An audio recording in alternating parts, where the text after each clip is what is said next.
Welcome to the latest edition of USC Trojans Primetime Live here at the Voice of College Football. I'm Matt Zemek. He's Ethan Inman.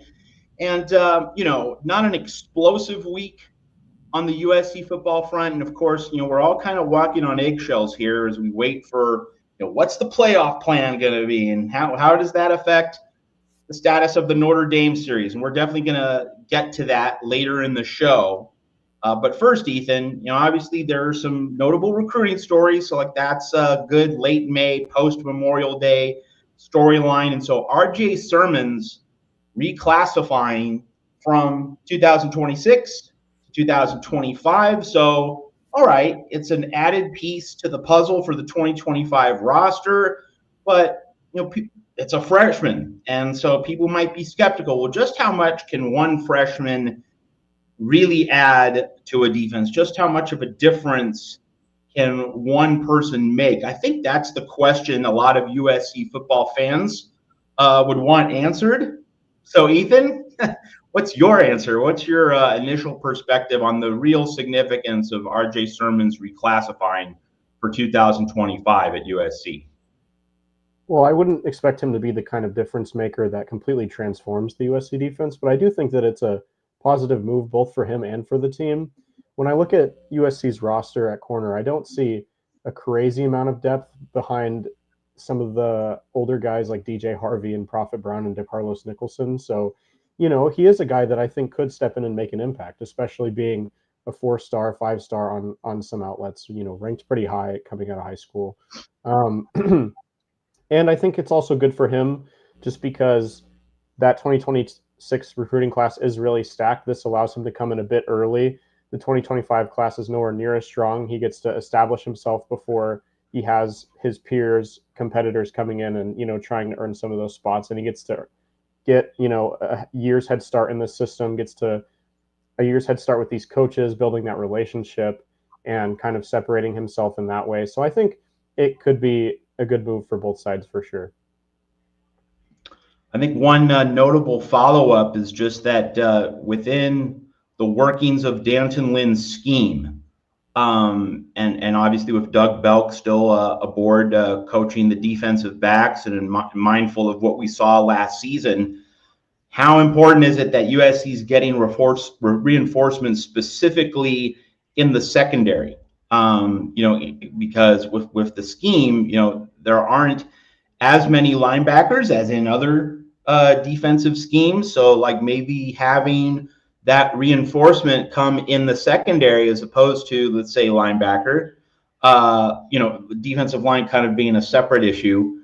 But the fact that it's on the back end of the defense rather than at, say, linebacker or, any other position group we could select on offense, how much does it matter that it's in the secondary specifically that USC is getting a depth piece for this season and not waiting until 2026?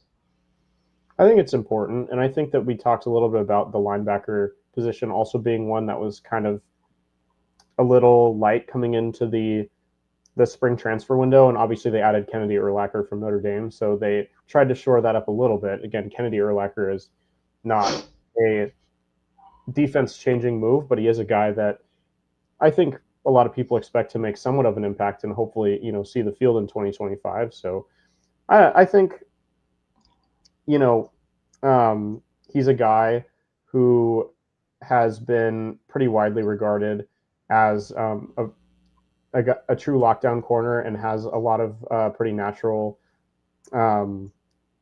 raw skills in terms of speed and agility and all those things. So I think that, especially him being kind of raw and also a guy who has the potential to really make wide receivers work, it makes it even more kind of enticing and interesting to get him in here early for sure.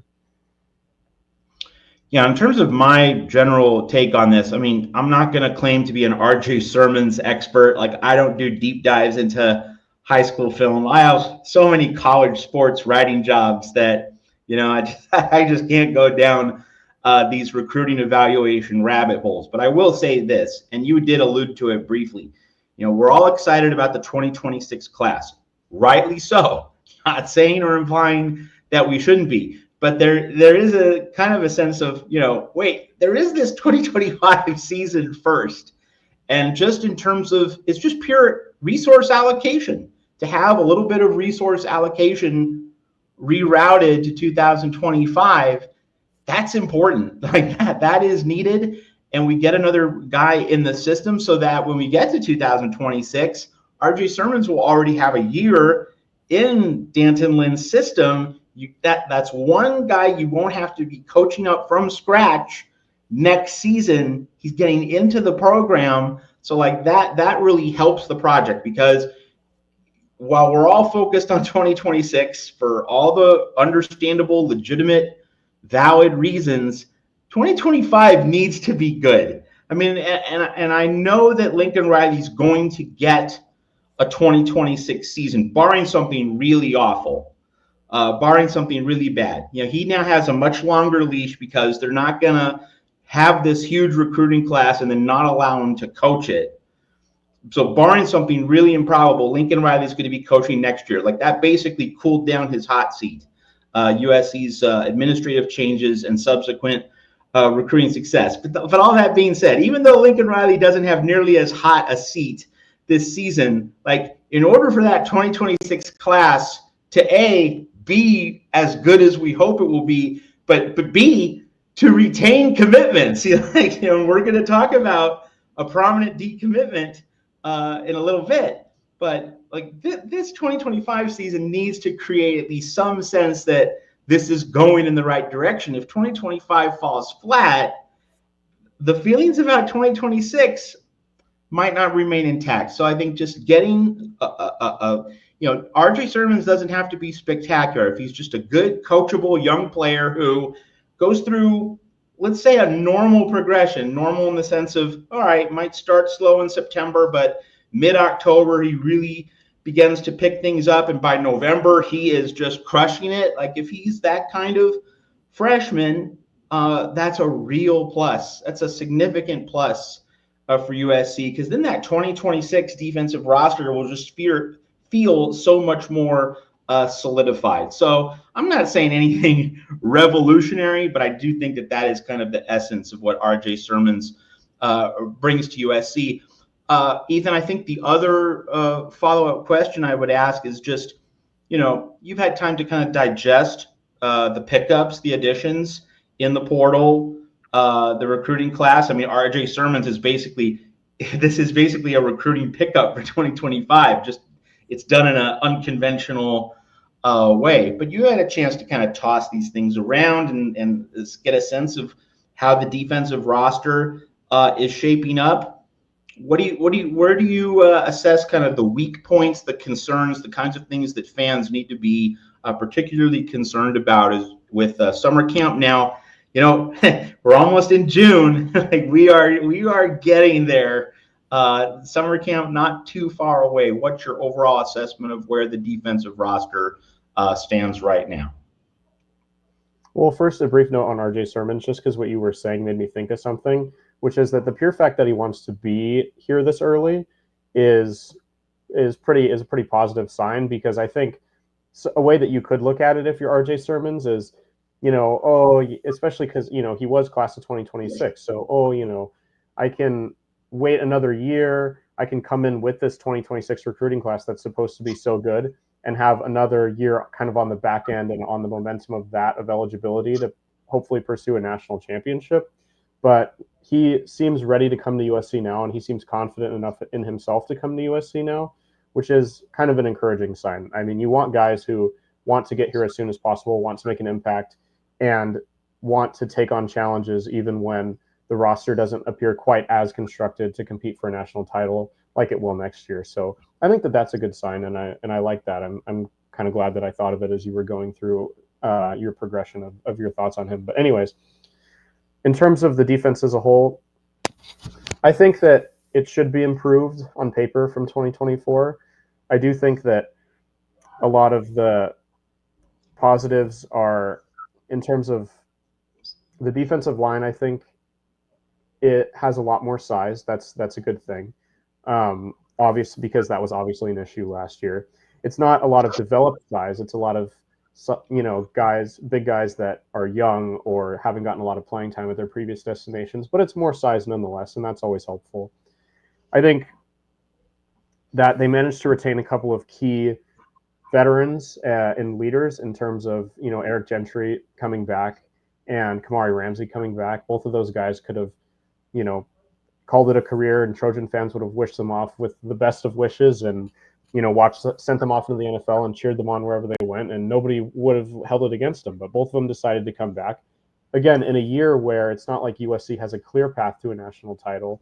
So they care about this university, and they're not just ring chasing, or they're not just, chasing some personal gain. They're here because they care, and they're here and ready to be leaders. So that's a good thing. I think that the problem is going to be depth. Number one, I think that's obviously something that you are going to fix pretty soon in 2026, and that's one of the exciting things about having such a big recruiting class. Is even if you don't have the top 5 guys in the recruiting class, at least you have a lot of guys in the top 100 or the top 300. So like if some guys don't work out, at least you have a lot of guys who are supposed to be at least good at football that you can kind of plug in. And if one guy doesn't develop, there's 3 other guys that play his position that could develop and could be incredible football players. And so that's going to be an issue, especially obviously with injuries. Football is a sport where you will be dealing with injuries, and USC always seems to be hit with the injury bug. A lot of these superstars that we've mentioned don't necessarily have the best injury history. Like it seems like Eric Gentry's injured every year, and then once he gets hurt, who do you really turn to at linebacker? Nobody really knows. Same thing in the secondary. I mentioned there's like 3, maybe 4 corners that, and 2 or 3 safeties that I feel like are trustworthy at this point. And beyond that, it's like, who really knows if they get hurt? So I think that's going to be the main issue, is just having guys who are either, dynamic as backups or are experienced. I don't think we really have either one. I think it's a lot of guys who are either inexperienced or, just haven't really panned out, or, haven't really shown the on-field results that you would want for a guy to depend on as a backup. So I just think that's going to be the main issue. And beyond that, it's just who kind of can, just kind of who is going to fit in well in this system and who's going to fit in well as a Trojan. I think that a lot of the guys who are going to be depended upon are transfers, and they've had success at other schools. DJ Harvey's a name that comes to mind, but you never know how they're going to kind of translate to a new defense. You never know how they're going to translate to just a new school, a new environment, a new city. So I just think I would be a little bit, kind of wait and see with types of players like that. So, yeah, I just think both depth and just, seeing how players adjust are the 2 main issues that I'll be looking at. But I do think that there's kind of enough that's happened in the portal and enough that's happened in the recruiting, and even just some of the returning guys. There's players at every position on the defense that I'm excited to see play. And I couldn't have said that 2 or 3 years ago. So that's kind of the main positive thing that I'm excited about, at least. Okay, I'm going to follow up on this with one very specific question. I think we're all in agreement that, a strength coach can't really change the durability, resilience of a team in a few months. So like whatever happens with USC football this year, 2025, you can't really lay that at Trumaine Carroll's feet. They're getting him in this year so that when they get that elite 2026 class next year, they'll have the system in place with the home run hitter needed to make sure that those big dogs are gonna bite, not just bark, next season. So you can't really say that 2025 is going to be a referendum on Trumaine Carroll and the strength and conditioning program at USC. So the follow-up question, Ethan, is I think that Coach Henny, Eric Henderson, really becomes, I mean, of course he's important, very essentially important to the USC football project in general, but I think this year it's uniquely and profoundly important for Eric Henderson to do his best work because, in my mind, since you can't really rely on the strength coach this year, just because he's new, you hired him at the end of after spring practice. Like you just can't say that this is a Tremaine Carroll year. It's up to Eric Henderson to cultivate the depth pieces on the roster. And of course, last year, he was getting immersed into college football. It was new for him after all the time he spent in the NFL with the Rams.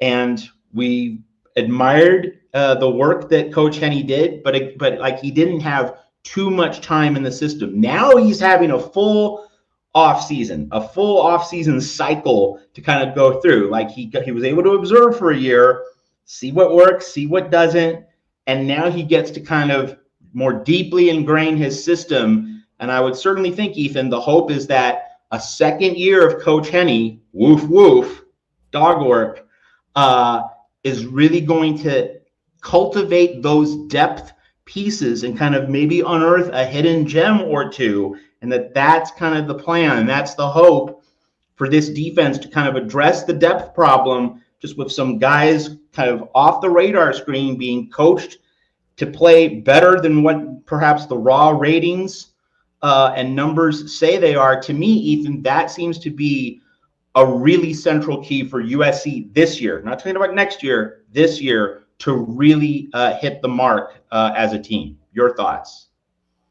Yeah, I agree with you. And I think, but I do think that if you're Eric Henderson, that's not something that you should be stressed or worried about. I think it's something that you should be excited about because I think he, out of all of the defensive, position coaches, has kind of the biggest unknowns in terms of how his unit is going to perform. But that goes both ways. It's not like because there's so many unknowns, that means the defensive line is going to be bad. It doesn't necessarily mean that they're going to be bad. And he has a lot of guys who have either shown potential or have incredible size. I mean, and the list is really long. I mean, you have Jamal Jarrett, who's, coming this year, transfer, and seems like a really exciting player. You've got Cameron Fountain, who showed a bit of flashes last year. And then you've got Keyshawn Silver, who came over. And then, you have Jakeem Stewart, Big Jaw and Little Jaw. I've called both of them out at this point. Braylon Shelby showed flashes. So there's just guys all over the roster that, have at least shown flashes or, look like Big Ten defensive linemen. A lot of these guys are, 300 plus pounds, a lot of these transfers and freshmen that they brought in. So they have the size, they have some of the skill. He has all the raw materials to work with, basically. And as a guy who's worked in the NFL, who's coached players at the highest level, who's just kind of been there, done that I think that should excite you. And so I think he will be paid attention to a lot, and I think that he should be paid attention to a lot, but I think someone like him especially will be welcoming that attention, and I'm excited to see what he does with some of these pieces. All right, so we're going to continue talking recruiting for a little bit, but a little bit of a twist. We're going to travel in a little bit of a different direction. This is the part of the show where we have fun and join a setback for the Oregon Ducks. Like, Oregon suffers like that. That's just popcorn for a USC Trojan fan base. So Richard Wesley, the touted 5-star recruit, made that viral video with the pool, and that duck didn't want to be in the pond very long. And so, and what makes this extra delicious from a USC perspective, as Trojan fans are very much aware, is that, last year before Chad Bowden came, the USC would land these big Georgia studs. And then a few weeks later, Gonzo, you get Isaiah Rakes, from Texas A&M in the portal. A few months later, he's out of here, So, how does it feel, Oregon? How does it feel to be on the other side of these kinds of things? And so, in addition to just, being happy and having a giddy smile, Ethan, I think we're all wondering, is there something shifting underneath the surface here? Like, it does kind of seem as though the vibes around these programs are changing. Now that could just be a giddy in the moment knee jerk reaction, but like these things didn't happen as frequently in Eugene in recent years as they are now. It does really seem that there is a little bit more instability surrounding Oregon, and there's a little bit more solidity surrounding USC. I'm not saying that like, oh, the game's completely changed, the terrain is fully shifted. USC has a lot of work to do on the field to really prove that it's back in the top tier. So, for Duck fans, I'm not saying, oh, USC's caught Oregon, like it's already done, we're coming for you. It's like game over, Ducks. That's not what's being implied. But it does feel as that the underlying tectonic plates, a metaphor that Angelinos can definitely relate to, that, the ground is shifting. And that the sense of swagger that has defined Oregon under Dan Lanning, I mean, it's still there. Like, it didn't go away. And the Ducks had a great 2024 season, far better than USC. So, like, we're not saying USC's caught Oregon, but it seems as though the mood and the environment, it's not really what it was a year ago. And I think the question, Ethan, is how significant is this? How does it feel like just an odd aberrational blip on the radar screen, or does it feel like, Oregon seems to be beginning to lose its fastball, or at least like Oregon doesn't feel as rock solid a program as it did 1 year ago at this time? I think that anytime you lose a prospect of this caliber, it's concerning. I mean, he's a guy that's top 20 and also top 5 at his position. So it's, you don't want that to happen often. If that happens, that's, what were you doing wrong? What were you not doing to help retain this guy? You should be doing everything in your power to retain a guy like this. I also think that it's going to be especially sweet for USC fans because this is a guy who is a SoCal guy. He came from Sierra Canyon.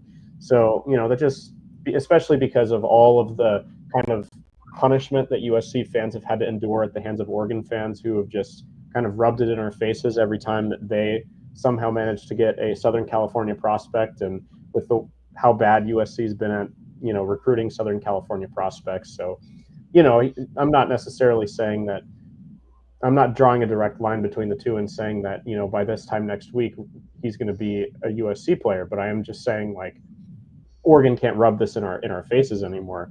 And until he commits elsewhere, USC fans can dream that is a potential matchup, and how much sweeter would that be, obviously. But I don't know. I think it's an uncertain sport for a lot of teams. So I think Oregon's not alone in, there's going to be a lot of losses of guys like this. It's just such a wild west with all the new money floating around and all of the new college football playoff eligibility rules and changes rolling around, and players commit one place and then next week that place is less likely to make the college football playoff, or another place comes in and offers them twice the money, and and there's just no rules about what committing and decommitting and transferring, and so it's like free agency, and there's no dotted line to sign that commits you. So it's not like if you get a better offer from somewhere else, you can't leave and go elsewhere. So I mean, what I will say is Oregon doesn't feel like a program with a ton of momentum compared to a place like USC that, hasn't. Oregon's had maybe arguably the best couple of years in the program's history. We like to remind them that they're a program with 0 national titles. So it's not like they have had a lot of better years than, last year being a win away from being in the college football playoff, and then this year being in the college football playoff, being the number 1 team in the country for the longest time. And, so it's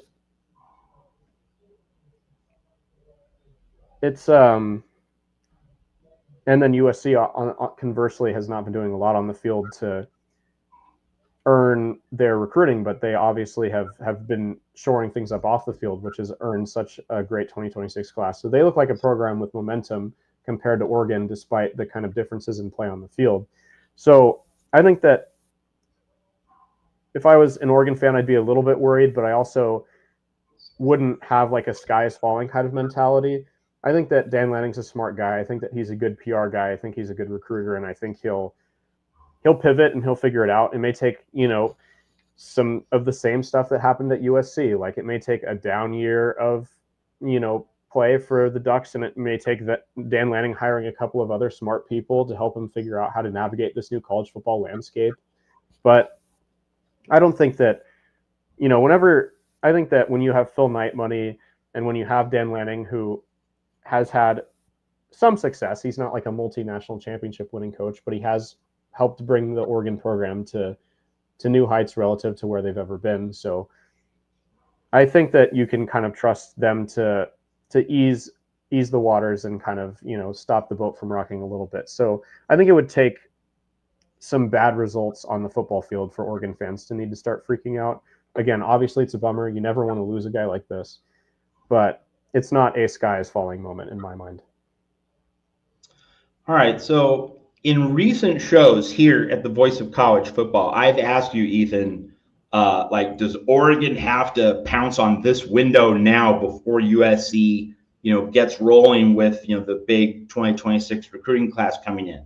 And I've also asked you, Penn State is all in, all poker chips in the middle of the table this year, with Aller coming back, with all the guys they have coming back, with Jim Knowles being defensive coordinator. So I've asked you about Oregon individually and pouncing on this window of opportunity. I've asked you about Penn State individually and, cashing in on this huge opportunity in 2025.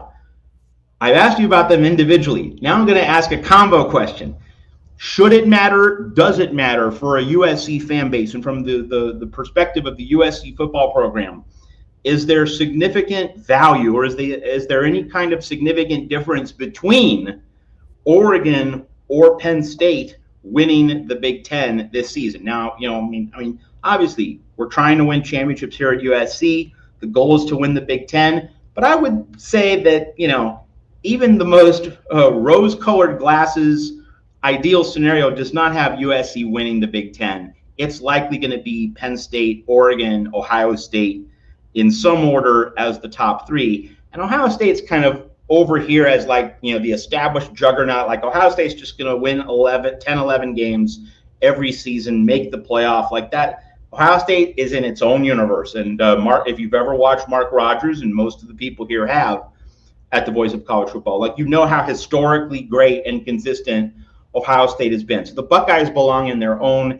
separate category. I think a lot of USC fans would be interested, Ethan, in getting a sense of, is there any significant value and a difference in value between Oregon or Penn State winning the Big Ten this year in terms of what it might mean for USC and the overall balance of power in the Big Ten?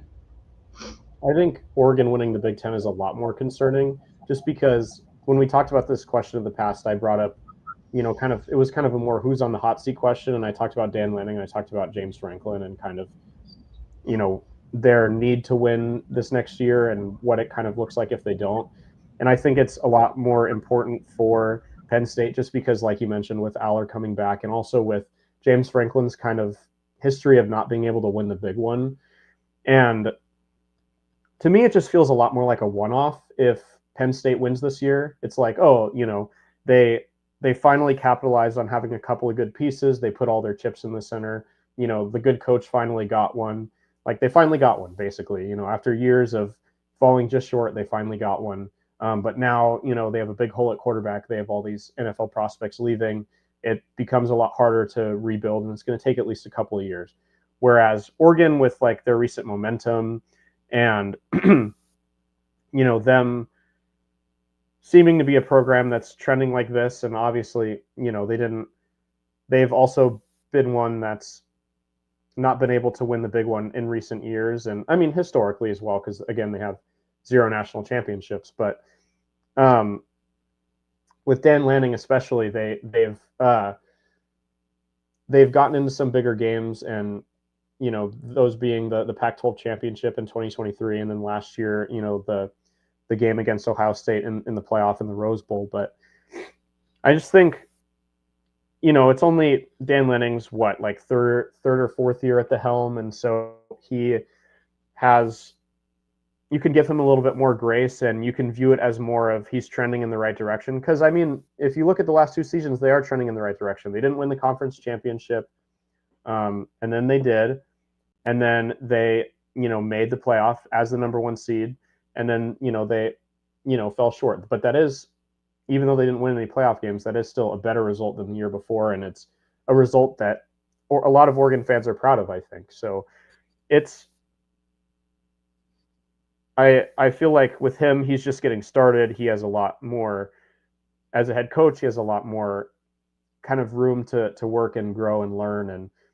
But for James Franklin, it's like, if you're not learning soon, then are you learning at all? And also, just again, with all the pieces kind of coming back, but then also them losing them next year, it feels like James Franklin's already built up the kind of reputation that it's not going to be super easy for him to return to that position, and it'll take quite a few years if he's able to return at all. So I think it's a lot more concerning if Oregon wins, because it shows a very recent trend of them very clearly trending in the right direction, versus Penn State. It's like they've been in this position for years and years and years, and they finally just got lucky, and finally the chips fell, and they're not going to fall that way again in my mind. I would just briefly say I'd agree. I think that Oregon suffering, and that just gives USC the highway to really load up on Southern California talent. And of course, now that you have Chad Bowden in the mix to lock down Southern California talent, which he has very quickly done, I think Oregon struggling this season really opens the gateway for USC to absolutely own Southern California and the West in recruiting, because Penn State and James Franklin are going to have their own recruiting strategy regardless of how well they do this particular season. I very much agree, Ethan. I think that there's so much more upside to be gained from Oregon falling. Let Penn State have the title this year in a season when they have an absolutely loaded roster, much like Ohio State did last season. All right, we're going to be talking about college football playoff proposals and how they might affect the USC Notre Dame series, but also how they affect our perceptions of the health of college football. But first, we have to pay some bills here at the Voice of College Football. 1 minute break. You want to go to the bathroom and get a drink? Just take a 1 minute break, and we'll be back on the other side. Here's a word from Mark Rogers. You can make a difference here at the Voice of College Football. Use the Amazon link. Financially contribute to the Voice of College Football without spending a penny. Same shopping experience. It's easy. Go to any video on any channel. Go to the description section and grab the link right next to the capital letters that say Amazon. Use that link, and Amazon will instantaneously convert to your account, settings, history, everything intact, just like whatever link you use right now. No difference. Pay no attention to the product that you see right there. Just go search what you want. Don't forget the Amazon link. Thank you for your support. Sincerely, the Voice of College Football. That's Mark Rogers. He is the Voice of College Football. Make sure you're following his national shows as well as other team shows, just to kind of, take notes, maybe get a scouting report here or there, especially within the Big Ten. But we have a large network of programs here at the Voice of College Football. Be sure to like, subscribe, share, get a notification reminder. For us at USC, Trojans Primetime Live, also our colleagues who do the Coliseum Chronicles show on Tuesday. Like, subscribe, share them as well, giving you 2 USC shows per week here at the Voice of College Football. All right, Ethan, so coming on the other side of that commercial from Mark, college football playoff, and the new news is the Big 12 and the ACC, they're floating this 5-11 proposal. So it's not 7-11, it's 5-11. 5 automatic berths 11 at-larges, and that's a lot fewer automatic bids than the SEC and Big Ten want. So there's a Grand Canyon size difference. But, we all know the Big 12 and the ACC, they're not holding the cards. They're not the shot callers. They are not driving this bus. But is the conventional wisdom is kind of like the obvious answer, the right answer in that, in terms of USC and Notre Dame, what's good for college football in terms of the playoff is not necessarily good for the USC Notre Dame series and vice versa, because what we would agree is good for college football is no, the Big Ten and SEC shouldn't be getting 4 automatic bids. Like a 4th place team in a conference automatically gets a seat at the table, bad for college football. But if the Big Ten is getting 4 automatic bids, that gives USC every reason in the world to continue the Notre Dame series, right? Because the downside, the cost of losing to Notre Dame just shrinks dramatically if you can get that 4th automatic bid from the Big Ten. Is the obvious answer the correct answer in terms of different playoff systems and how they would affect the USC Notre Dame series? I think the most interesting comment on this whole situation was hearing Greg Sankey say that the 4-4 method might not actually be the best for the SEC, which kind of really surprised me. But his point was that, in years where there are more than 4 SEC teams that deserve to make the playoff, it's a disadvantage to them because they probably won't be one of the at-large bids or something like that. I don't know. It was, it's a little bit generous for the SEC because the SEC is a great conference, but I feel like pretty consistently they've been relatively top heavy, and they a lot of SECers have this opinion that basically every team in their conference is better than every team in any other conference, and like a 7-5 team in the SEC is better than a 9-3 team in the Big 12, in the Big Ten, or and like an 11-1 team in the Big 12 or something like that. It's a little silly. They just believe the quality of football is somehow better. Like, it's the same game, and these are a lot of historic programs outside of the SEC. College football is bigger than the SEC, obviously. But it was kind of interesting to hear, I guess. I think that could benefit the SEC in some years, but also in other years, like last year, I don't know if you're seeing 5, 6, 7 SEC teams in the playoff. Yeah. So it's just that comment was an interesting one for sure. But I think back to your question on the whole USC Notre Dame situation, I think that the 4-4, 4 for the SEC, 4 for the Big Ten, definitely puts USC back in the driver's seat in those negotiations, because they, again, can afford to lose more games and kind of scrape into the playoff as the 4th team rather than needing to be a top 2 team in the conference to have a secure shot of making it into the playoff, which is kind of last year and this year what you need to feel super sure. Sometimes there's going to be a 3rd or potentially even a 4th team making it in, but if you're going to feel secure at season's end about making it in, you need to make your conference championship game. So, and have had, a decent resume outside of that, not have just squeaked in because one team dominated and then the rest of the conference was bad. You have to have a decent resume and you have to make your conference championship game. But I just think, it puts them back in the driver's seat, because they're like, hey, we're welcoming this rivalry, but Notre Dame is conferenceless. And so suddenly a lot of these automatic bids are taken up by conferences. I think it puts it at 12 automatic bids to teams in conferences, because it'd be 4 for the SEC, 4 for the Big Ten, and then 2 each for the Big 12 and ACC. So that only leaves 4 at-large bids. One of them goes to another conference team that's outside of the Power 4, that's in one of the other, major conferences. So then that's only really 3 at-large bids. And now Notre Dame suddenly is a little bit more afraid of, we got to make ourselves stand out, because if we don't, we are going to, fall behind a lot of these other at-large teams, especially in some of the bigger conferences. So it puts USC back in the driver's seat for sure. I don't know if that changes Notre Dame's strategy towards wanting to continue the rivalry, and if suddenly they are going to want to back out more. I just think, apart from this whole college football playoff issue. They really need to clarify what the qualifications are going to be for those at-large bids. It doesn't matter how many are going to be automatic and how many are going to be at-large.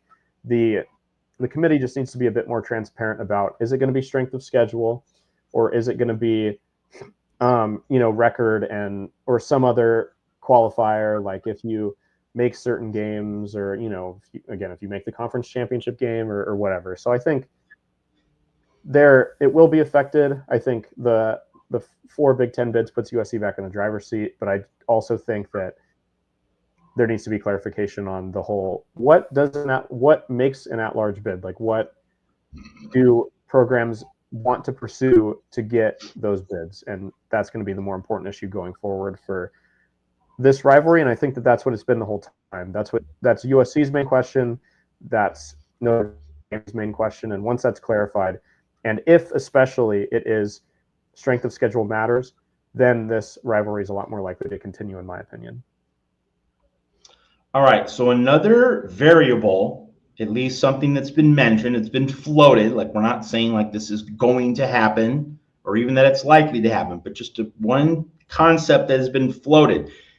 And keep in mind, like we would all agree, the playoff is moving to 16. The playoff is going to expand from 12 to 16. It's just a matter of how the pie is being divided, right? In terms of the at-larges and automatic bids, which conferences get more slices of that pie. But we know that it's going to 16. Like that, on that point, we can feel safe. Like 14, it just doesn't seem as though that's a landing point right now, that it's going to be 16. So the idea that's been floated in conjunction with the move to a 16-team playoff, Ethan, is the double bye. So my presumption, you can correct me if I'm wrong, the presumption is 9 plays 16, et cetera, 12 plays 13. Those 4 winners then play 5 through 8 in what essentially is the first round that we just had last season, that we will have this season, 5-12, 8 versus 9. And then we have, so the winners of those games, and then they play the top 4 seeds, which would get a double bye into the quarterfinals. One could make the argument that if there is a double bye system, as opposed to having, like the NCAA basketball tournament, 1 versus 16, 8 versus 9, just all the way through, one could make the argument that if there's a double bye system, meaning that Notre Dame could get a double bye as a top 4 seed, while USC is, getting a number 14 or 15 seed, and USC therefore has to play 2 more playoff games to win the national title. Do you think that double bye versus 0 byes, or maybe a single bye format, do you think that would have a significant bearing and impact on USC's thought process relative to the Notre Dame series, or is that really very, very secondary and peripheral to all of this? I think that's an interesting point. I think that's like a whole can of worms that I hadn't really thought about, because now that I think about it, like with the double bye, you're going to see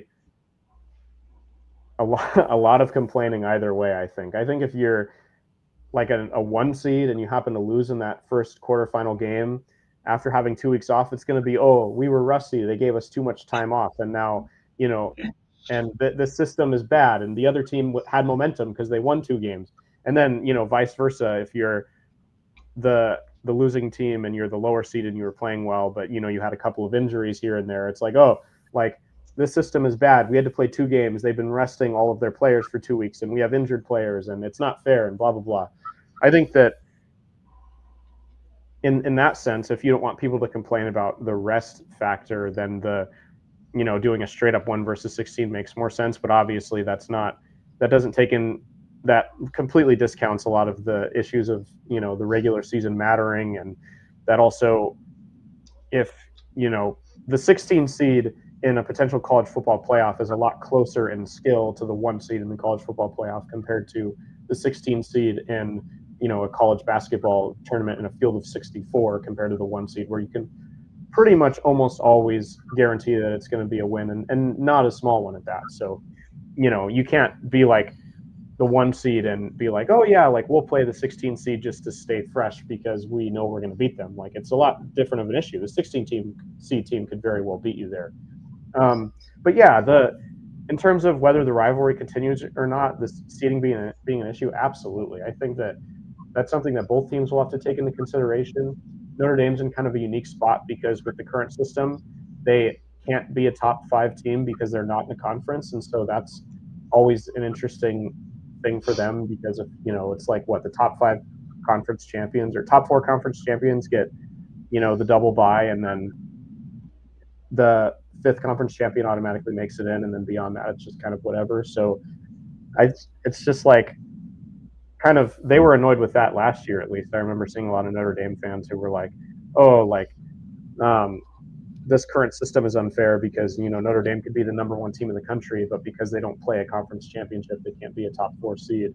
But yeah, I mean, what are you going to do? Like, block out a college football playoff bid for Notre Dame, like for the Notre Dame champion? Like, I think Notre Dame has a lot of advantages as an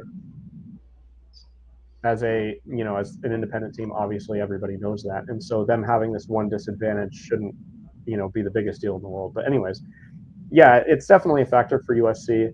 I think that they're going to be watching that. I think that if it ends up being advantage Notre Dame, that's something that they don't want to give Notre Dame any more advantages either way. So yeah, it's something that they'll be paying attention to and will factor in.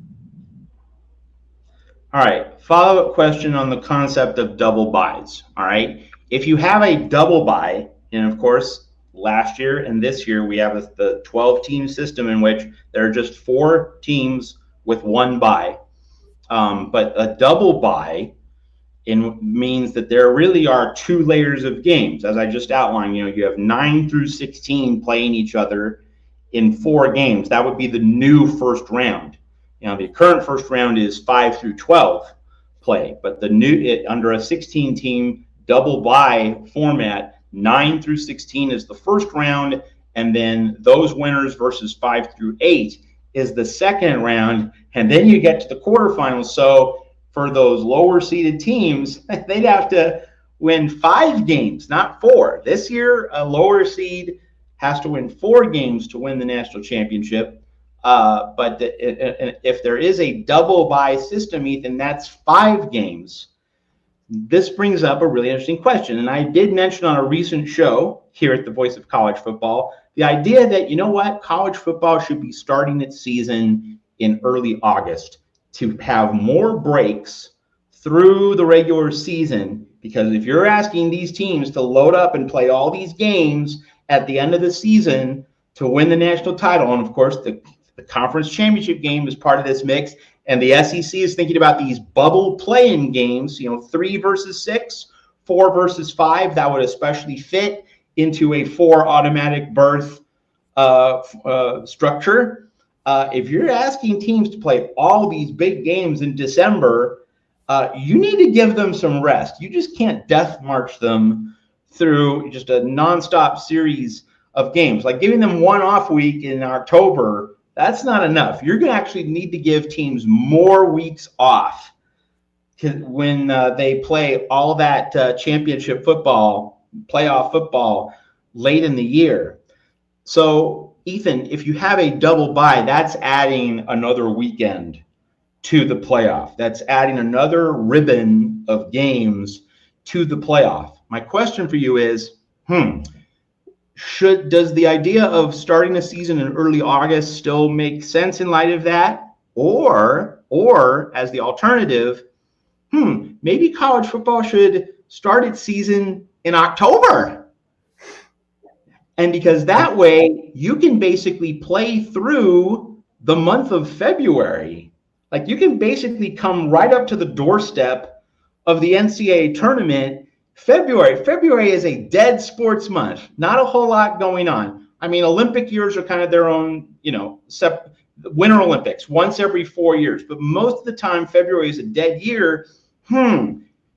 it's kind of an NFL mentality of owning the calendar, like always having something going on at a different point on the calendar. Maybe the play is not you don't start in August, you end in February to own the calendar. And the added benefit of this is players aren't having to play championship games around Christmas. They actually can perhaps get that time off, and then they basically start the playoff on New Year's Day. So like the Rose Bowl could have a first round game, and then maybe later in January a quarterfinal. So like the Rose Bowl could really benefit from this. They got their January 1, 2 o'clock, the way God intended, but then you can have a night quarterfinal game in mid-January, and then we have the championship game in mid to late February, and then it's March Madness, baby. So I've laid it all out. Early August beginning or late February finish if we have double byes and an even more expanded schedule for the college football playoff. Man, you make a couple of really interesting pitches. I think I'm still thinking like a student because, like I mentioned last week, I just graduated. So I think the October-February model sounds a lot more enticing from a student's perspective, relative to the starting earlier model, just because you'll be on campus for more of it.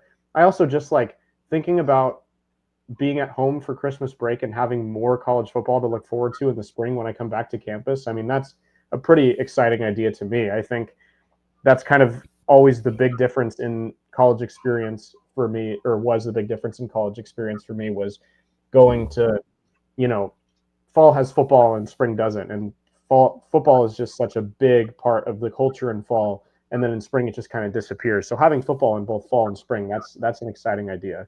Apart from just the spring game, which is kind of nominal and now doesn't even exist anymore. So, so that's exciting. I think that a lot of students would be excited about that. I think that also bears well for a lot of students who are on the quarter system because they start later. So they're actually going to be on campus for all their games. Cough, cough, UCLA.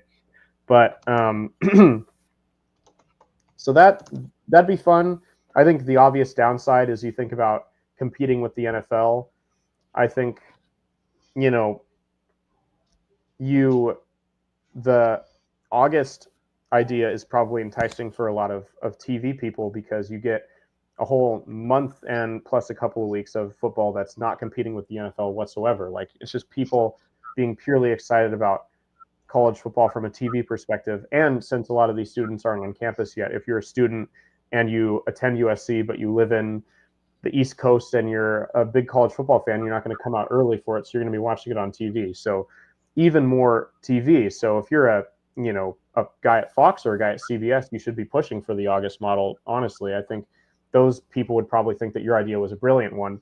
Whereas, if you're competing with the NFL, it's just the excitement's a little bit more spread thin.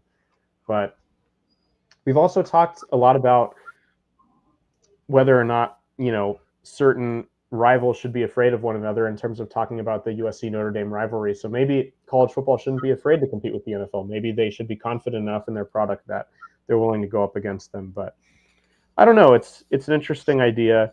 I think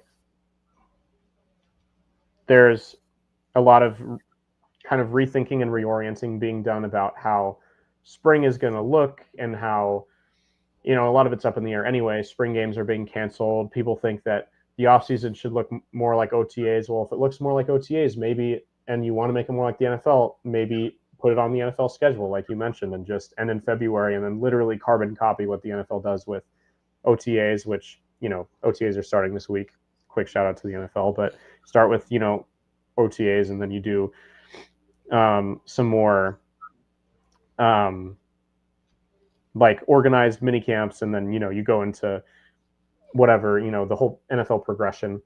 But it's interesting. I think the only concern that I would have is when these college athletes are getting breaks, I think there's a less natural kind of school aligned like break system in terms of like, are coaches really going to let their players take 3 weeks off in the middle of the season with the playoffs coming up to not practice and go home, with their families and kind of be on their own conditioning plan. I'm not sure if they will, even if the NCAA technically allows it. I don't know if, unless they're forced to, if they're going to allow it. Like if you're a team like USC who needs to win their last 2 regular season games in January before they make it to the playoff, and you're in like a really kind of crucial spot, then are you going to sacrifice those 3 weeks to let players spend time with your families? I don't know if you will.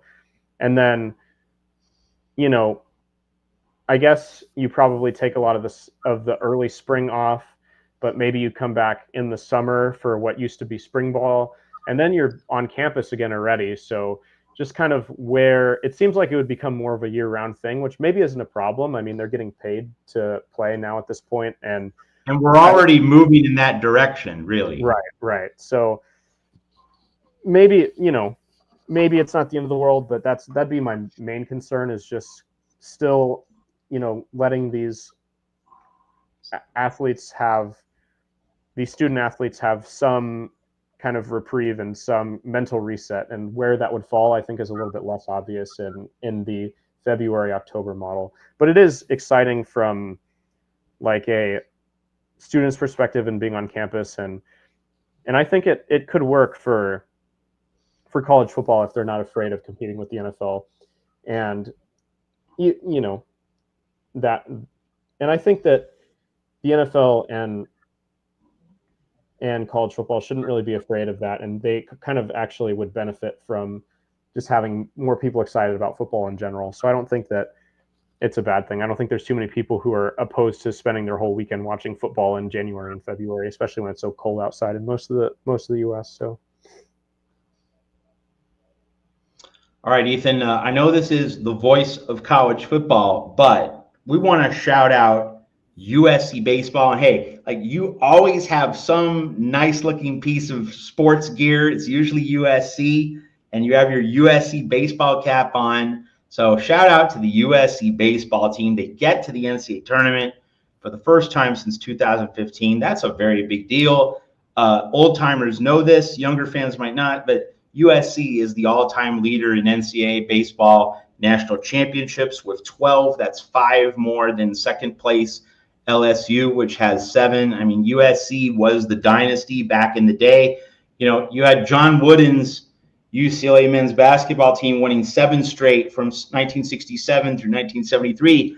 USC under Rod Dato, 5 straight from 1970 through 1974. And like the Trojans, it was just an avalanche of titles from the mid-1960s through 1978. Just an awesome, awesome dynasty, right up there with the greatest in college sports history. So USC's tradition and heritage are immense.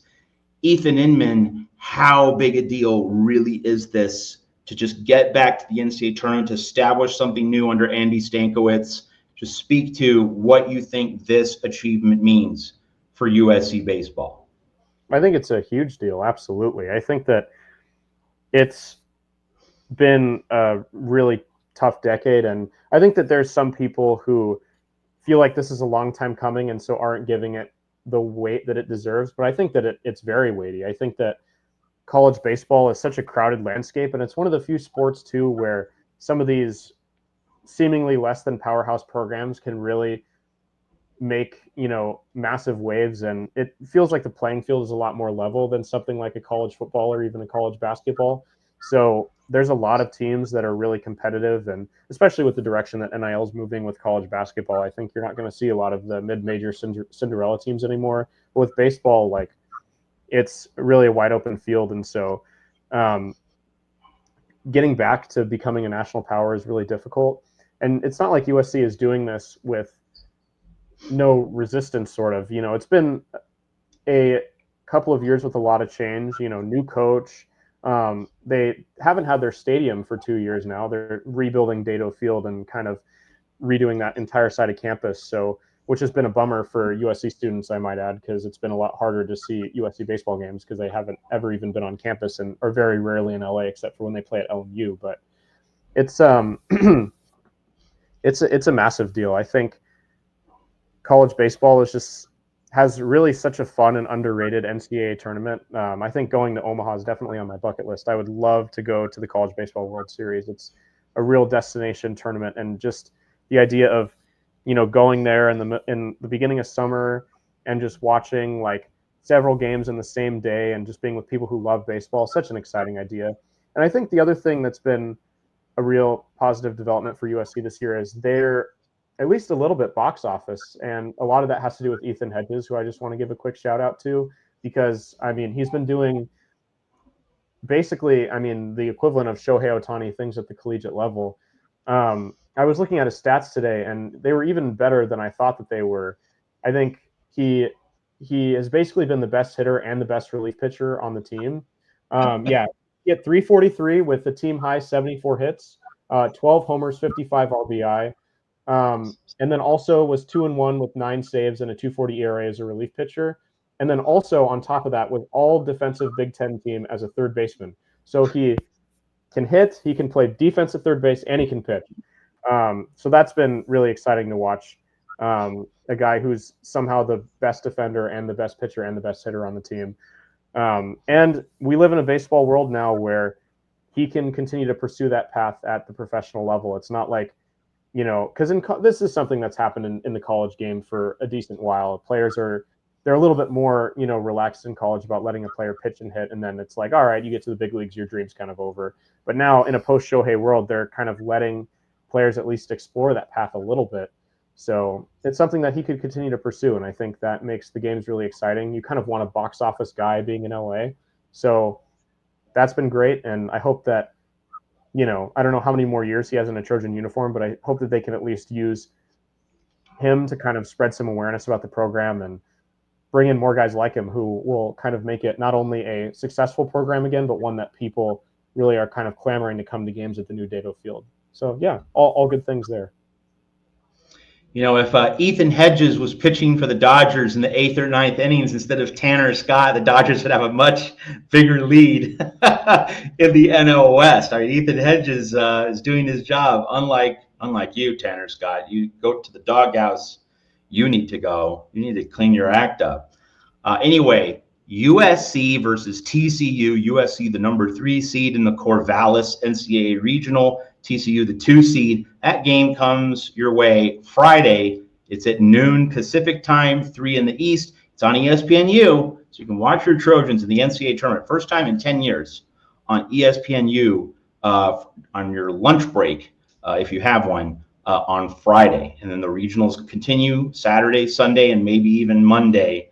So a very exciting, fun weekend of USC baseball. Wanted to really recognize the achievement for Andy Stankiewicz, Ethan Hedges, Caden Aoki, and the rest of the Trojans. Just a magnificent accomplishment trying to rebuild the program while USC rebuilds its baseball stadium. Like, there's a metaphor here. Trying to rebuild the physical stadium while also trying to rebuild the program. The men of Troy took a big step forward. We wanted to recognize and honor that here at the Voice of College Football, but throwing a bone to our baseball brethren.